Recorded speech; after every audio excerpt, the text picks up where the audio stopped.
Okay. Welcome. So this spring, something really exciting happened in my little email box, and I found out that I had been accepted into a multilingual magazine. But what was most interesting about that fact is the fact that I am not multilingual, and I only speak one language. Throughout my life, I had always wanted to learn Italian. I'm Italian American, and it's been a huge part of my upbringing, but not in the language that I speak. Something that is really important to me about the Italian language was wanting to write in it. So one day I wanted to send a text to my grandma and say something in Italian because she can't understand the language, although she doesn't speak it orally to everyone. And I decided, let me have a little fun with this and make up sort of my own phrase in the language. It's not a common proverb or anything special. So I sent my grandma this text that said, "Ama ignoto," which means love the unknown. And from there I thought, this phrase is really fun and I really want to use this in my own life. So I put it on my wall and I said, I'm going to follow this. So what happened next was I, like every student, had an assignment due, and I really wanted to represent myself in this assignment. And my language was really important to me, so I decided I'm going to try and learn Italian. But I had a week, so that was not going to happen. A dear friend of mine gave me this manual called Easy Italian Reader, and through there I discovered a whole alternate portal of Italian speaking. In this manual, there are these really interesting lessons that sort of tell you more about the language through situations, so say a vacation or a party or something like that. I studied it, I tried my best, but I was still not going to make my week deadline of learning Italian.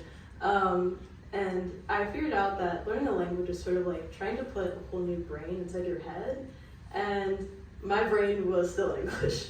So ultimately I decided, actually, the writing process can be more creative than that.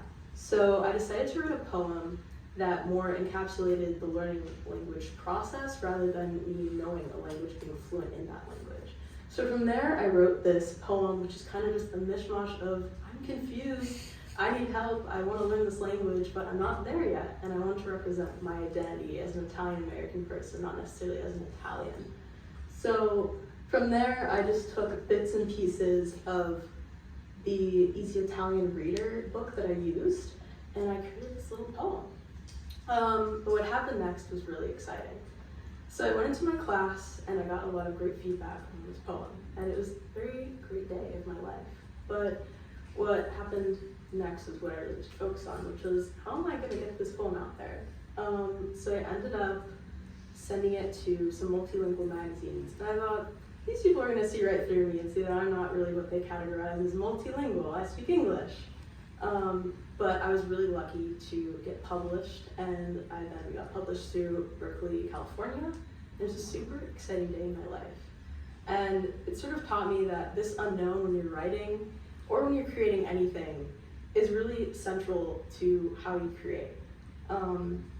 When you're working with something that has zero boundaries, zero anything, when I sit down and I see this love the unknown, I sort of think, well, I have to like what I'm creating because that's a promise I made to myself, and that's kind of how I got here and got to that point. Another thing about me as a person is I'm an editor here at NYU. I'm editor-in-chief at West 10th, which I've been part of for 3 years, and I'm also a poetry editor at The Weasel. And something I've learned at The Weasel is I really had to love the unknown there because we were starting from absolute scratch at that magazine. So as a student editor that maybe works at like 2 or 3 publications, what I learned fast is I'm going to read so many publications. I read maybe over 1,000 submissions in my whole time at NYU, and it's a lot of reading. And trying to figure out, with a new student-run publication that we're founding, is what do we want here? What works? So a poem that I knew immediately sort of embodied this love the unknown was this interestingly titled poem, My Goldfish Goes to Diaspora. And this poem sort of used culture, ethnicity, language, and identity to like define what we think of. The way I used language learning, they used a goldfish. and I felt like this was really the perfect thing to start the poetry at this new magazine. I was really lucky to get a ton of support through other editors to keep going, and we published it, and it was one of the first things we put in the magazine, so that was really exciting. All in all, I think loving the unknown also helps in the fact that I am a big planner and color coder, and I think when you don't know what you're doing and you have it all planned out and something comes up, it's really helpful to have that loving the unknown, and everything is exciting, and the present really holds this aspect of fun and play, and you can have more fun with it. So yeah, I think when it comes to learning a language, that's especially really important, as it's a daily struggle, and you're never going to quite get to that fluency point sometimes. You're never going to get to that fun point where you can have a conversation. It might take even years.